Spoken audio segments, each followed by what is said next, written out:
त्रेता युग की वह पावन सुबह, जब राजा जनक हल चला रहे थे, अचानक धरती ने अपनी गोद खोल दी। सोने की चमकती पेटी में एक दिव्य शिशु थी, सीता। आकाश से देवताओं के आशीर्वाद की वर्षा हुई और भूदेवी की छवि प्रकट हुई। उन्होंने सीता को अपनी पुत्री घोषित किया।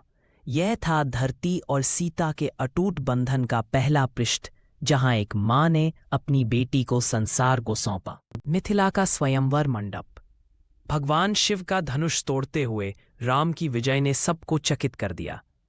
सीता ने ज्यों ही राम के गले में वरमाला डाली, धरती से स्वर्ण पुष्पों की वर्षा शुरू हो गई, मानो भूदेवी ने अपनी पुत्री के चुने हुए पथ को स्वीकार कर लिया हो।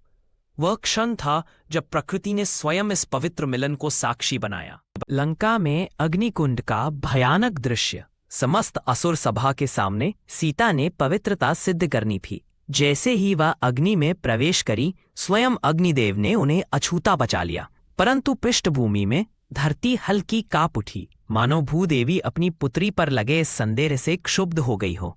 यह था धरती के क्रोध का पहला संकेत, जो भविष्य की घटनाओं का पूर्वाभास दे रहा था। वाल्मीकि ऋषि के आश्रम में सीता अकेले में धरती माँ से प्रार्थना कर रही थीं। उनके आंसू जैसे ही पवित्र भूमि पर गिरे, छोटी छोटी दरारें उभर आईं, मानो धरती अपनी पुत्री के दुख को सहन नहीं कर पा रही थी। यह था वह क्षण जब भूदेवी ने मनुष्यों के संदेह और सीता के त्याग के प्रति अपना विरोध दर्शाया। प्रकृति अपनी संतान के साथ खड़ी थी। अंतिम क्षण आ गया। सीता ने धरती माँ से गुहार लगाई। तभी भूमि फटी और एक दिव्य प्रकाश में भूदेवी प्रकट हुईं। सीता उनकी गोद में समा गईं और विशाल दरारें फैल गईं। स्वर्ण पुष्पों की वर्षा के बीच धरती पुनः बंद हो गई, मानो अपनी पुत्री को सदा के लिए समेट लिया हो।